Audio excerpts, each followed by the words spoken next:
Well, you just talk about it, and with our pregame, our pre-series meeting, which we did, and then it's really it's important this first day of batting practice to come on and just see how the walls play, see how much foul ground there is here. That's the hugest difference here is the foul ground, the foul territory, how much more room you have to cover. So just kind of getting acclimated to the stadium, and it's a little bit different in some parks and most parks, and we'll be doing that here shortly. Someone who knows how it plays, Aaron Hicks. What's kind of the hope for him right now?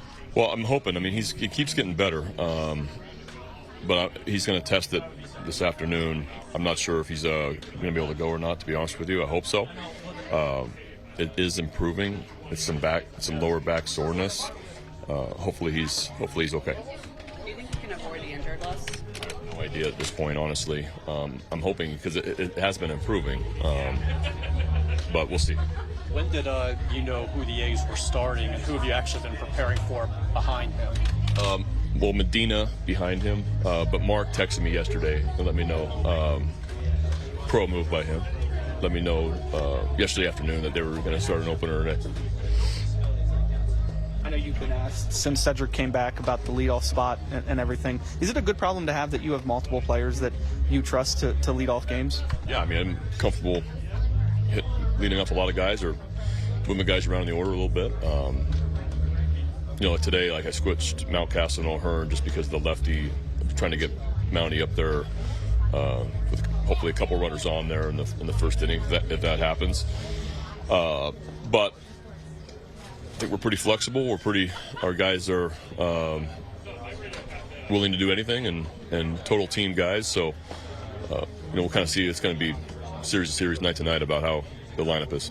It's part of the benefit with Adley, obviously, that he's a switch hitter and he can be in there every day, and the increased success he's had this year against left-handed pitchers versus last year. Yeah, but it's just his ability to get on base, and his ability to take pitches and get on base from both sides of the plate, and that's why I wanted to try it out. Honestly, he was our best on-base guy, and we have some guys doing some damage behind him, and so hopefully we could generate some runs that way. But that could change also. Do you like having Gunnar batting second because of the skill set and how he handles the bat? Against righties, yeah. I mean, there's just the way he manages in a bat, the power potential, the power threat, the ability to run.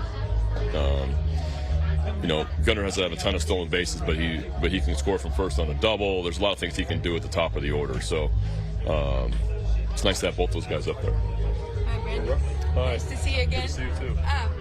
Is that common courtesy for a manager to text like that, or is that above and beyond just a thoughtful gesture before maybe a formal probable pitcher comes out? Or, I don't know how that works.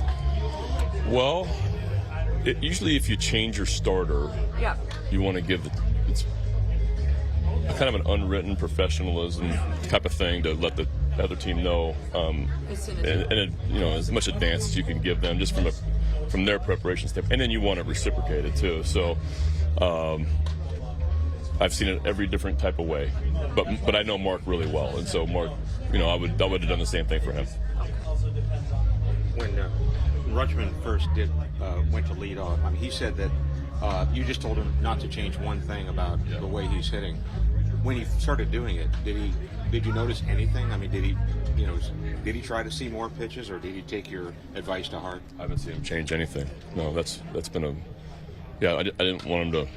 I want him to keep doing exactly what he's doing, which is the ability to manage in the bat. You've seen him swing at some first pitches to do some damage on them. It's fantastic.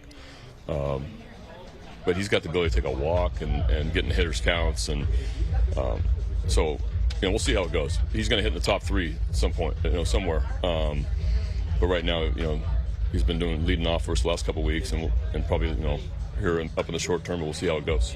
But do you think that the sort of days are over when the leadoff hitter is expected to be the guy who, we'll see a bunch of pitches, try not to hit early in the count. That used to be the way it was, so that everybody behind him could, have an idea of what the guy's got. When you're a leadoff hitter, you're leading off once a game.